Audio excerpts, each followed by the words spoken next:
Can you quite believe we're nearly at that mid-year point? Because I can't. I'm filming this in the middle of June, so we're not quite at mid-year, but we are very nearly there. So it seemed like the appropriate time to go through the best books of the year so far for me. And I very nicely have got 5 5-star books to talk to you about today. How nice. I have had more 5-star reads than that, but they've been rereads because I've done a lot of rereads in the first half of this year, but I do have 5 brand new 5-star books to talk to you about. And I'm so excited about all of these. But before we get into that, I would like to say a big thank you to the sponsor of this video, Skillshare. I've been using Skillshare quite a lot in both my personal and professional life recently. I quite often find myself in states of procrastination where I feel like I've got so much I want to achieve, so much I want to do, but I have no idea how to start anything. So I have recently taken a class called Just Start. I think it's called Just Start. 5 exercises that lead to big wins by Rich Armstrong. It has been very entertaining to take this class. Rich's energy is just incredible in the videos, but I thought the class would be really useful to help me try and overcome those barriers of how to start with some of these bigger projects that I want to work on, and I have definitely learned some skills, some techniques, some tools that I will be implementing in my creative processes. So I would say that's been a big win. And some of those creative things that I've got in mind are like some of the bigger video projects that I have in mind that I want to do, but I always put off because how do I start it? When do I start it? Where do I start it? And I just get overwhelmed by all of the ideas and getting them all out of my head and on a piece of paper and so on, and that's some of the things that that class has gone through, so it's actually been really useful for me. You've probably heard me speak about Skillshare before, but if you haven't, allow me to give you a little bit of a brief overview of Skillshare. It is an online learning platform for creative people. They have thousands of classes led by industry professionals, ranging from topics like photography, film, illustration, design, productivity, and so much more. As I mentioned, I've used it myself for my personal productivity, but I have also used it for my professional life. I've taken a learning path on Skillshare in UX before. The learning paths are like curated little bundles of classes that are designed to take you from absolute beginner to a pro in that skill, and it's all set out easily for you. So if you don't know where to start with learning a new skill, a learning path is a really good place to begin. If you want to dip your toes into a new skill, if you want to try out something new, try some learning on Skillshare, I am happy to let you know that the first 500 people to click the link down below in my description will get access to a 1-month free trial of Skillshare. So you could get started as early as today. Thank you very much to Skillshare for sponsoring this video. Now, on to big wins of another kind, and those big wins being big book wins, amazing books that I have read so far this year. As I say, I have 5 5-star books to talk to you about, so I'll go through them in the order I read them. Will I repeat myself a lot in this video as I go through them? Probably. Number 1. The Will of the Many by James Islington. This was my first new 5-star read of the year and was in a very good place to be my favourite book of the year. If I had read this last year, so 2023, if I had read this in 2023, it would have been my favourite book of 2023. I didn't know. I read it at the beginning of 2024, so I think this could be shaping up to be my second favourite read of 2024. No points for whoever can guess whichever book actually comes out on top. But this is probably going to be my second favourite book of this year. I read this in 24 hours. I had the absolute time of my life. It was incredible. I was so invested. The twists, the turns, the way that James Islington plays with... can I say that? Can I say that, or is that a spoiler? But there's a certain thing that James Islington uses in his stories, and he uses it so well, and I was absolutely hooked, sucked in. Oh, I loved it so much. It surprised me, actually, when I got into this, that I did end up loving it so much, because it is an academic setting, and I typically don't like school setting books, or if they are school settings, like maybe they move away from the school setting. I'm thinking like The Poppy War, for example, school setting in the beginning half, not in the second half. I prefer the second half of that story. Lycanius as well, by James Islington. Beginning is set in an academic setting and then it moves away from that.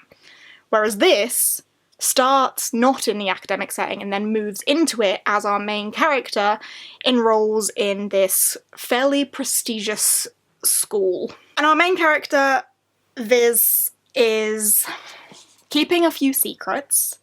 And the reason he's enrolled in this school is not what he tells his peers. He is perhaps there to uncover the truth of a murder and reveal some secrets that may impact the empire, impact the political landscape of this world, and perhaps even something more. I don't want to say too much, but there's this strong competitive element throughout this. Like, he has to work his way up through the ranks, and there are friendships built, there are betrayals, there's lots of back and forth in regards to that. Who can you trust? Who can't you trust? What is everyone's true motives? Lots of that going on. But then also at the centre of it, although this is our main character, his motives and his truth is hidden even from you as the reader until later in the story, and then it plays a big part in it. This was just fantastic, and James Islington is an incredible author, and I think I will read anything that he writes, because so far he's got a pretty good record in my books. So we're starting out very, very strong with this one. Next up, second 5-star read of the year is Blood Over Brighthaven by M.L. Wang. This is the self-pubbed version. This is one that I wasn't sure was actually going to get 5 stars, so of these 5, this is probably the bottom, but when I put it through Corepile, it did come out at a 5-star rating, and I think that's because, realistically and honestly, I can't fault it. It's so good. So, so good. The rage that this book made me feel. I have a whole vlog about this one. It's the taking my first Kindle for a ride or something. My first ever Kindle video. When I got my Kindle, I read this on Kindle. So if you wanted to see my thoughts and feelings as I read it, that's the vlog to go to. Likewise, there is a vlog for this one as well. I will leave vlogs linked somewhere. But this one follows a woman called Siona. And Siona is a woman. And in this world, being a woman isn't great. Oh wait, sounds a lot like reality, hey? But in this world, it's not great being a woman. You're very much looked down upon. You are nothing but homemakers, cannot be intelligent, cannot be relied upon, cannot be powerful, none of that. Siona, however, is a genius. She is a mage. In this world there are mages, and she is a genius. How do I explain this? She's had to work very, very hard to get to where she is, but she is still looked down upon. There is one particular tutor who has helped her get to where she is, and being a woman, like, that still is looked down on, and there are rumours about how that went for her. She doesn't want any of the traditionally feminine things in this world. She wants to be the best of the best. She wants to prove that even if she's a woman, she can still be the best mage that there is. In doing so, she uncovers some big truths about the society that she lives in. I hate talking about these, like, complicated plots, because some of the biggest things that, like, make this so good are gonna be considered spoilery to some people. But Siona uncovers some truths about the society she lives in, how the magic that her city relies upon is obtained, and how other people are treated by the ruling class of this city. So we've got a lot of, like, political goings on, as well as just the pure rage that Siona and some of our other characters feel, and that rage is strong, and I think M.L. Wang does an absolutely incredible job of getting emotion into a reader. M.L. Wang also wrote The Sword of Kaigen, which is over there, another one that got 5 stars from me, so M.L. Wang is also on a very good record for me. But, like, the differences between these two books, they are strong. This is much more like modern setting. Sword of Kaigen is much more like military fantasy, swords and battles. This is magic, but fueling like modern things like electricity and vehicles and stuff, but it's fueled by magic. It's just, I think, an incredible show of skill to have two very different books that are both very emotionally heavy and just fantastic. If you have an opportunity to get your mitts on this, I wholeheartedly recommend. 5 stars, absolutely. Next, one that doesn't come as any surprise to anybody, The Fragile Threads of Power by V.E. Schwab. Again, I have a vlog all about this one. I will link it somewhere for you. This is the first book in the Threads of Power series, which is a continuation on from the Darker Shade of Magic trilogy by Victoria Schwab. Darker Shade of Magic trilogy being one of my favourites. I love that. I've loved everything that I've read from Victoria Schwab. Some things definitely more than others, but this I had incredibly high hopes for because Darker Shades is one of my favourite things. Delilah Bard is one of my favourite characters of all time ever. And I was very happy to see more of the characters that we know and love in this. In this story, the magic of Red London is dwindling and rebellion is rising, and we have a woman named Tess who can see the threads of power. And by seeing the threads of power, she can pull them together or rip them apart, and her power could be incredibly useful in a Red London that is struggling with its magic. I don't want to go too much further with that because I feel that by explaining more about where we are in this one, I risk spoiling the Darker Shade of Magic series, and I appreciate that not everyone will have read that. Read that first, then come on to this. Fantastic world. Victoria Schwab is an incredible writer. These characters have a very special place in my heart, especially Delilah Bard. I know not everybody loves her. She's not everybody's cup of tea, but she is absolutely mine. And although we do follow a new character in Tess in this, how much we still see our other characters just made this feel so very special to me. So 5 stars for this one, and I will leave the link to the vlog down below. Next up, I have a manga to talk to you about, and that is Ragna Crimson. This was a complete surprise to both me and Gavin. I read this as part of my Jadeyraereads of manga video that I did with Gavin. Again, I will leave that linked somewhere for you. This is one that Gavin wasn't actually recommending to me though. He just spotted it and thought it sounded like a bit of me. And oh my goodness, he was so right. I fell in love with this from the moment I started it. There are dragons, there are dragon hunters. And normally when there are dragons and dragon hunters, you find yourself in this position of like, oh, but dragons, I don't want to kill them, I don't want to read about hunting of dragons. The dragons in this world deserve to be hunted. They are not the nice kind. They are the interesting kind, and when we get to like the upper classes of the dragons, they are shape-shifting dragons, they are humanoid creatures, and they are deserving of their fate, I'll tell you that.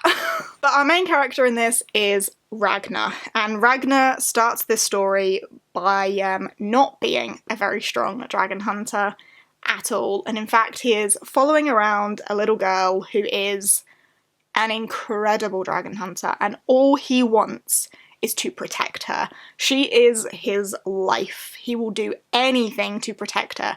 And when she's such an incredible dragon hunter and she's putting herself in these, you know, life-threatening situations with fighting dragons daily, he needs to step it up. And oh boy does he. The story goes on a lot further than that. I have read 12 volumes of this now. Damn, those dragons. Whew. And there is one character who I love, but I still don't know if I'm supposed to love, and I'm still not entirely sure what their full motive is in this story. Oh, I just love this series so very much. If you like fantastical battles, dragons, magical swords, those sorts of fights, then give this a go. It's great fun. I loved it.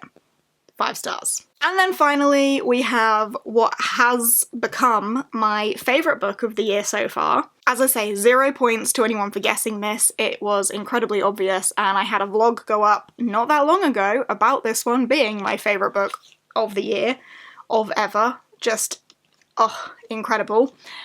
And it is obviously Play of Shadows by Sebastian de Castell. This is book 1 in the Court of Shadows, which is a new series set in the world of the Greatcoats. So we've had the Greatcoats series, there's then the prequel to this, which is The Crucible of Chaos, and now book 1 of the Court of Shadows is Play of Shadows. I love the Greatcoats world so much. I don't know if I want to sit and ramble about this for too long, because I feel like I do it all the time and you probably get sick of me. I love the Greatcoats so very much, and I love Sebastian de Castell's writing so very much. It is a very distinct writing style and it just clicks with me. I love it. I will read everything this man puts out. I have read everything this man's put out. And this one follows the grandson of a Greatcoat. This one follows Damolus. And although Damolus is the grandson of a Greatcoat, he is not a duelist. He is not cut out for the life of a Greatcoat. In fact, he gets himself in a bit of a situation where he challenges an incredible duelist to a duel and finds himself on the run. And there is this law in this world that you can escape from a duel if you are an actor. So Damolus kind of barges his way into a theatre, joins an acting troupe, and is like, ha, you can't get me now, I'm an actor. Years go by, he becomes an actor. Not a very good one. In fact, he plays the role of the Herald, I think, in one of his plays, and blurts out all of the wrong lines. And in blurting out all of the wrong lines, he may have accidentally summoned the spirit of one of the kingdom's most notorious villains, and perhaps sparked rebellion. Ta-da!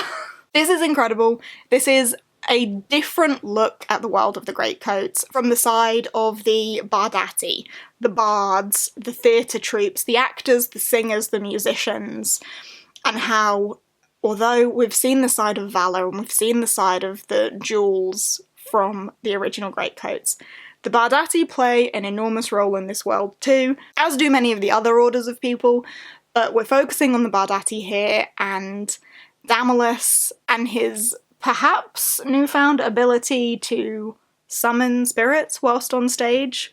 I went to an event with Sebastian de Castell in conversation with Taran Matharu recently, which is in the vlog where I talk all about this book. I will leave it linked somewhere, and he was discussing how theatre is almost like this ritual and there is a magic to theatre, and this is kind of like a little bit of a love letter to that magic in theatre, but with all of the political intrigue and all of the incredible badassery that I love of the Greatcoats world, and also a sprinkling of timey-wiminess where we have the historical timeline of this villain that's been summoned alongside the timeline of like modern day that Damolus is living in, and how those kind of line up on top of each other and what they mean for each other, and I just think it was all so beautifully done. 5 stars, love it. Mwah, beautiful. I have a whole video about it. You can hear me ramble there, and probably in many other videos yet to come, because fantastic. So there we have it. There are my 5-star reads of the year so far, my best books of 2024 so far. Hopefully in the second half I'll have another bunch to talk about. We shall see. If you have read any of these, I would love to know your thoughts. Please do let me know down below what you thought of them if you've read them. If you haven't read any of them, have I maybe encouraged you? I would love to know that too. But thank you ever so much for listening to me ramble about 5 of my new favourite books. Who doesn't love getting the opportunity to do that? Thank you once again to Skillshare for sponsoring this video. Remember, the first 500 people to click the link down below will get access to a 1-month free trial of Skillshare, so thank you again to them. But yeah, thanks for hanging out with me for a bit today, and I shall see you in whatever comes next. Bye!